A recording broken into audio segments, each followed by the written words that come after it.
Welcome everyone. Thank you for joining us for our first iteration of How I Got This Story. My name is Madeleine LaPlante-Dube. I am the Sun Journal's audience editor, but today the star of the show is our reporter Steve Collins, who I have here with me.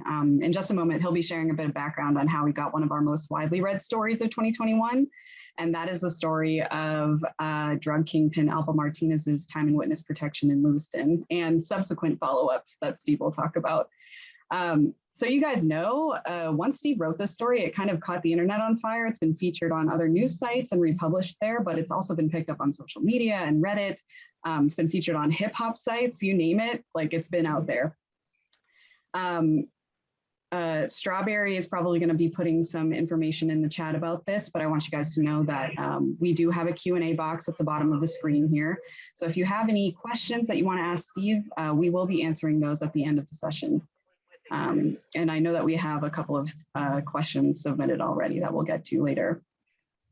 Steve, what do you think? We should dive in. Would you like to introduce yourself? Sure. My name's Steve Collins. I've been a reporter here at the Sun Journal for 5 years, and I've been a reporter somewhere or another for many years longer than that. I normally cover politics, but I end up doing all kinds of weird stories because I guess I like weird stories.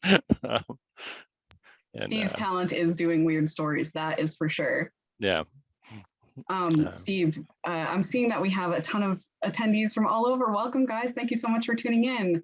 Will you tell attendees the sort of gist of the story that you wrote before we dive in and like why Alpo Martinez is important? Sure. So Alpo Martinez was in the federal witness protection program, and they had placed him in Maine, and he ended up in Lewiston, and he was here well longer than I've been here, we of course we had no idea who he was or that he was here until on Halloween morning he was gunned down in the streets of Harlem, and everything unfolded from there. As sort of like a cultural character, what would you say his influence is? Well, you know, in all honesty, when Halloween rolled around, I had never heard of Alpo Martinez. But now I've learned a lot about him. He was featured in, it was a movie called Paid in Full that came out in 2002. And in that movie, an actor named Cameron played a character named Rico, and Rico was based entirely on Alpo Martinez. I have only seen the trailer for that movie so far, so I don't. But he's become a fairly well-known figure in sort of the hip hop rap world. You know, he's an urban character, a kind of a legend, as a early cocaine kingpin in New York City, and he also is the tentacles of the organization he had stretched into Washington and up and down the East Coast, and he you know, he was a big deal back in the 1980s and early 90s in that world. Yeah, for any music fans out there, I know when Steve wrote this story, I was nerding out. Alpo Martinez is named in songs by rappers like Jay-Z and 50 Cent and Nas. They're like top of the line 90s, 2000s, and today rappers. It's pretty intense stuff. And I've never heard any of them. I'm telling you right now, it's big. Okay, I believe. So let's get to the story. How did you find out about his stint in Lewiston? Okay, so sometime on Halloween, you know, I'd like to say that I had like a source in the New York City Police Department that phoned me up, but really I got a Google alert that there was a story that mentioned Lewiston in it. And I look at all those Google alerts whenever it says something that I've you know, set one up for, and it linked to a story that was in the Daily Mail in London, and it mentioned that this fellow Alpo Martinez had been shot dead in New York, and somewhere in the story it said he had been in the witness protection program and living in Lewiston, Maine. And I thought, what? That's really weird. So the next morning I asked my editor, you know, what do you think? Should we do a story about this? And And because it was something weird, of course, I ended up doing something. Absolutely. I couldn't find out anything about him that morning. The only Lewiston connection that mentioned him at all was that there was a filing with the state government that somebody with that name he was living in Maine under the name Abraham Rodriguez. Mm-hmm. So that was what I was looking for. And I couldn't find anything about him except that there was a construction company formed in 2017 that went out of business a year later, and an Abraham Rodriguez was listed as the owner. And it was listed as being from an apartment on College Street. So I thought, well, it's not a bad bet that that's him. But on that first day, I didn't do anything more with it. I was doing some other story. And so we ran a story that basically had the outline that this guy was shot in New York and that he had lived in Lewiston, and that maybe he had a connection to this company, but we didn't know. After that story got in, I got a phone call from a fellow who said, yeah, it's the same guy. So that's, that Abraham with the construction company is the guy who was shot. And we talked for a little while, and then I thought, okay, well, I'm going over to College Street and go to this apartment and see, can I find someone who knew him? Because that's what reporters do. Yes. So I walked over there and hadn't been there. So it was a 3-story white building that had like 2 apartments on each floor. And I walk up, and there's a guy sitting in a pickup truck behind it, a fellow named Harold, and he was friendly as could be. And yeah, he knew Abraham, and he had seen the story, and he was just as blown away as you'd expect. He knew this guy as his neighbor, and that he was friendly. He had a big truck. They did all kinds of stuff. He was, an outgoing, hardworking guy, and everybody loved him. But he also said, I saw what he'd done in New York, and I read that, he had been accused of killing, I think it was 14 people back when he was arrested in 1990 or 1991 down in Washington. And, it's hard to square vicious drug kingpin who murders people with friendly guy who lives next door who's happy to loan his truck or whatever. Yeah. I would love to know. Yeah, I would love to know, a little bit more about what it was like talking to his neighbors and his friends, and just kind of what they had to say. Yeah, well, so I talked to Harold, and then there was a fellow named Lance who I also met in the parking lot, and he also knew Alpo very well, and told me about some of the jobs he'd had, and then later I talked on the phone to his upstairs neighbor, who was the former Lewiston mayor, Kylie Terra. And, in the story they all had the same thing, that this guy, Abraham, they were surprised that he was 55 years old, that they'd seen that in the paper, and they thought he never seemed that old to them. He was, he was in very good shape. He was hardworking. He was a exuberant kind of guy, full of life. All of them just thought he was a wonderful man. I mean, they thought he was helpful and kind and generous and fun, and it was very hard. I mean, all of them were having a hard time squaring the guy that they knew, and they had known him since 2015, so this wasn't a short time, and that they just couldn't square it with that he was something, that he had another identity from the past that was so different. That brings me to another question. As a reporter, how do you square that information, right? Like, you have this perspective, this local perspective, especially from, we're talking about local, we work at a local newspaper. Sure. That you have to square with this really scary kind of vicious past, highly influential past. Like, how do you fairly and accurately portray a character like that? Well, all you can do is try. I mean, I certainly got some criticism that I was being too nice to this man. Some people were saying online, like, we're treating him like he's a hero or something, which we weren't. but I can see that, because there's the people who knew him here in Lewiston were saying nice things about him. I mean, that he was, a good guy to them, even though they recognized that he had a notorious past that was clearly anything but good. So, for me, I didn't know the guy. I don't know whether he was, a kind, sweet man or a vicious thug. I know that he was accused of doing some horrible things, and I know that he pleaded guilty back in 1991 to some very serious crimes and got 35-year sentence to federal prison. That says a lot. So I don't know. I mean, it's one of those things. Is how do you fit the people you hear one thing, and the people here have seen him in one way, but yet he clearly had another side to him.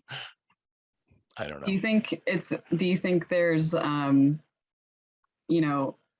aspect of this kind of reporting where you have to take into consideration that people do change, people don't change? Like, how do you, it's just one of those things I'm fascinated at, about just watching our reporters do their work.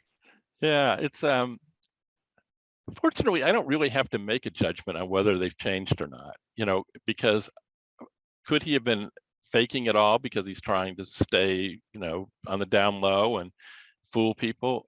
Yeah.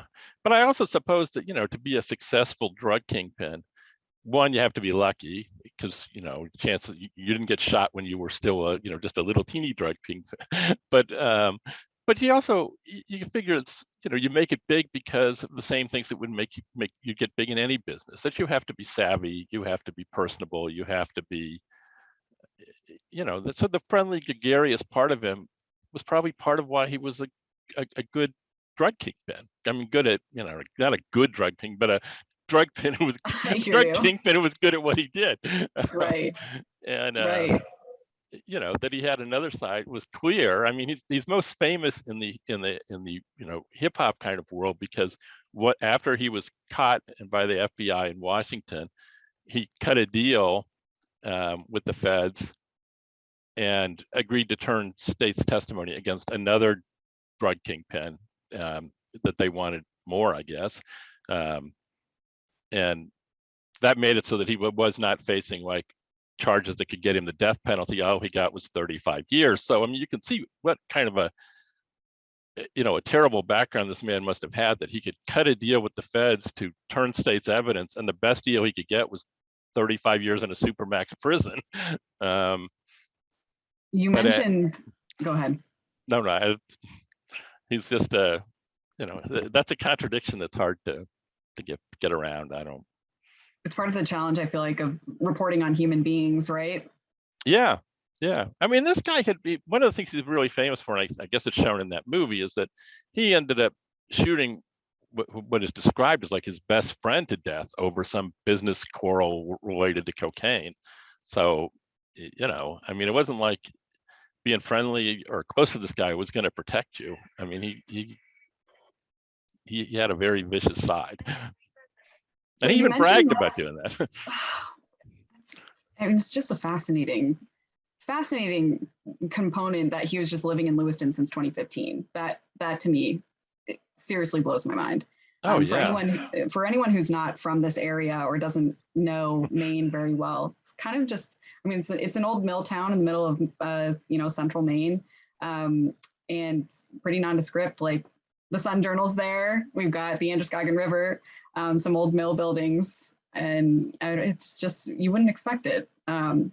You mentioned a little bit some feedback that you had received, and I'd love to talk more about any of the feedback that you had gotten after this story. What was the nature of it? What kind of feedback have you gotten? Did you get much? So I've gotten less feedback than I would have guessed. I've had a lot of people tell me that there's a lot more to this story that I really should find out about. And, I don't really, because a lot of those are just rumors and guesses, and, I don't.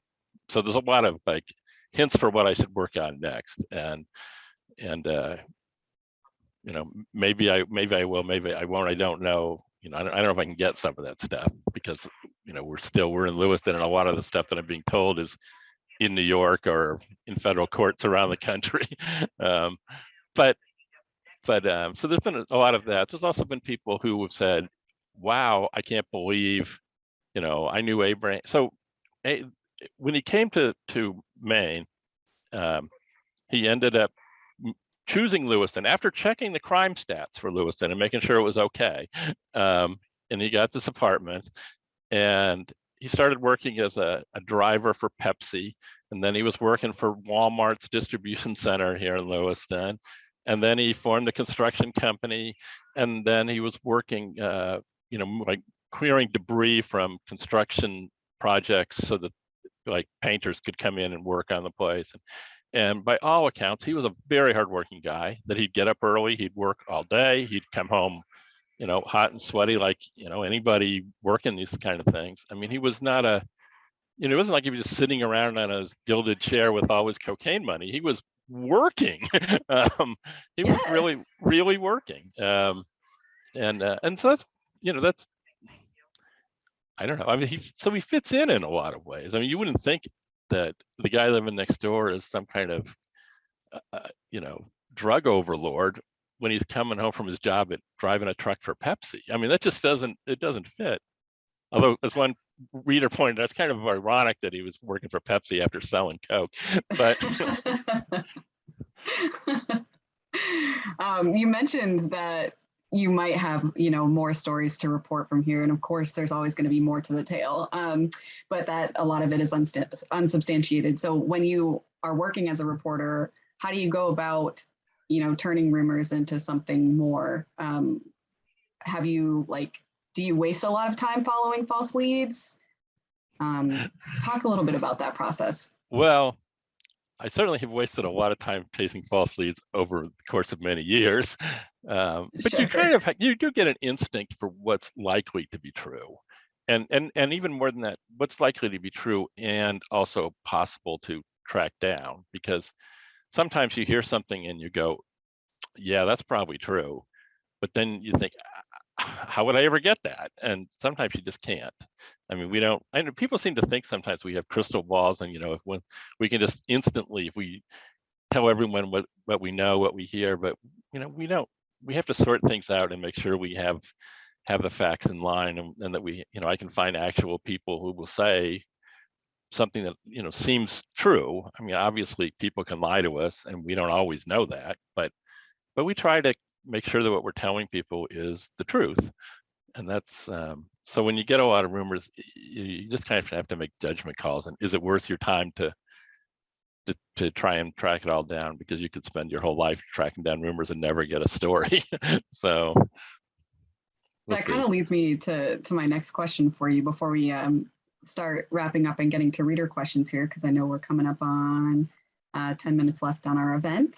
Do you have story finding advice for people who are interested in doing reporting, working at newspapers, that kind of thing? How do you develop that instinct?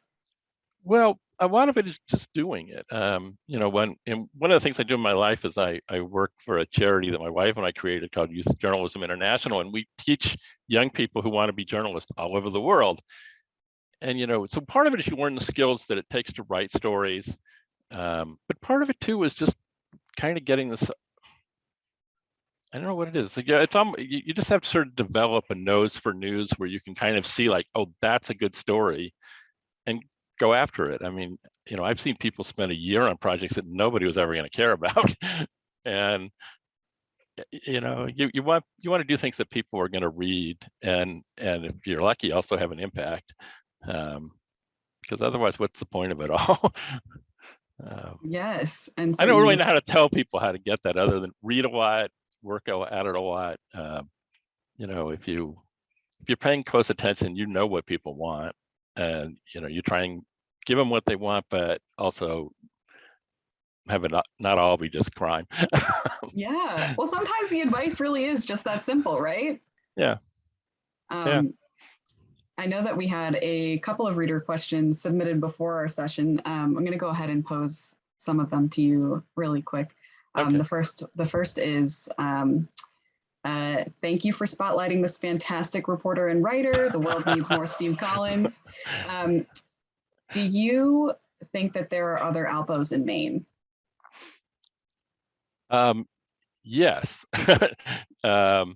So in the course of this, I was trying to figure that out. So we know from The Sopranos that in one episode, Tony Soprano finds an informant in Maine and takes care of him. there was also back in 1995, a Portland police chief was complaining that the federal witness protection program was dumping people in Maine after one guy was arrested for selling drugs. One of the people I talked to said that there was a witness protection guy living 10 or 12 years ago in the house just like 2 down from where Alpo was living on College Street. He's not there anymore, so I don't know who he is or where he went. But so yeah, I mean, you think about it, Maine's not a bad place, especially if you get away from the places where lots and lots of tourists are, because it's kind of isolated, unlikely to have a bunch of people from the streets of New York spot you. So I'm sure there's others here. And you know what? If there are, you'll find them. I don't know about that. We have a little question, a little response, really, in our Q&A box here that I wanted to read for you. So sure. An anonymous attendee said, I was very impressed with the ending of your story based on his friend's account of him as a kind, sweet man. A slap in the face from Kaylee Tara about his hitting on her, and they said that I appreciate the ending that you chose, which kind of brings me to a question for you. Are you making sort of storytelling decisions when you are writing in that way? Like, do you think that reporters frame things when they're figuring out how to essentially end a story or end a report? I always try to. I mean, honestly, I always try to make it so there's something good at the end, because you hope that people will learn that it's worth reading all the way to the end. But yeah, it's especially with the, in the old days, everything had to be sort of pyramid. You wanted to get all the best stuff up at the top, because one, you didn't know where they were going to cut the story to go in the newspaper, so you couldn't count on the end even being there.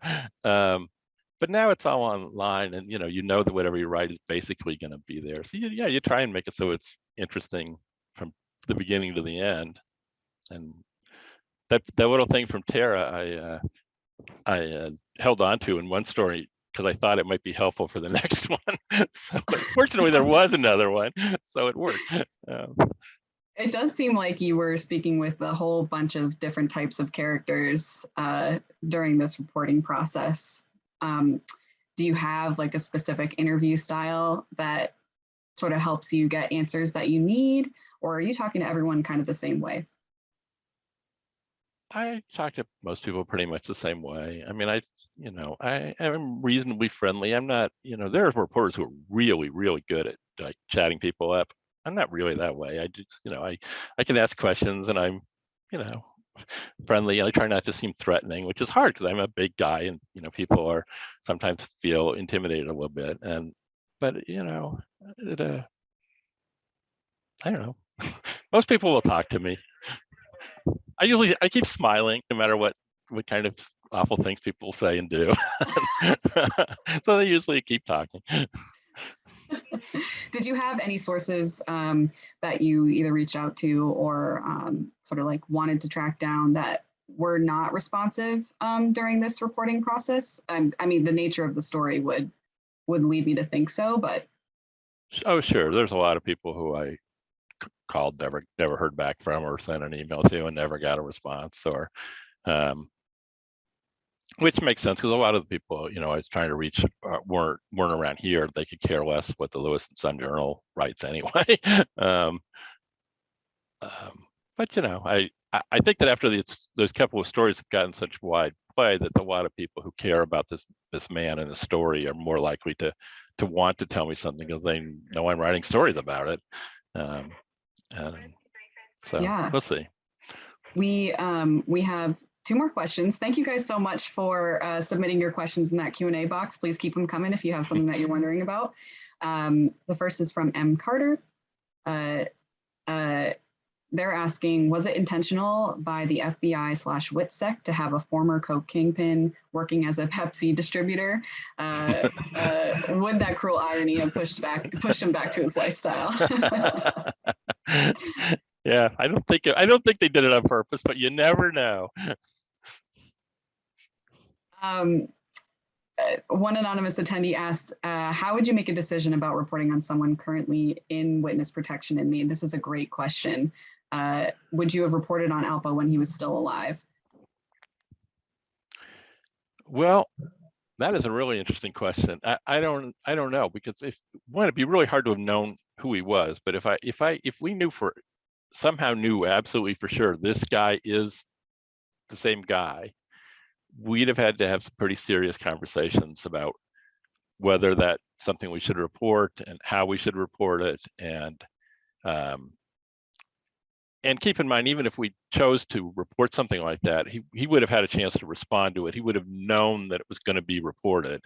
So if he wanted to, skedaddle before it was in print, that would have been possible. I mean, so it's not, we could have blown his identity, but we wouldn't necessarily put him in danger.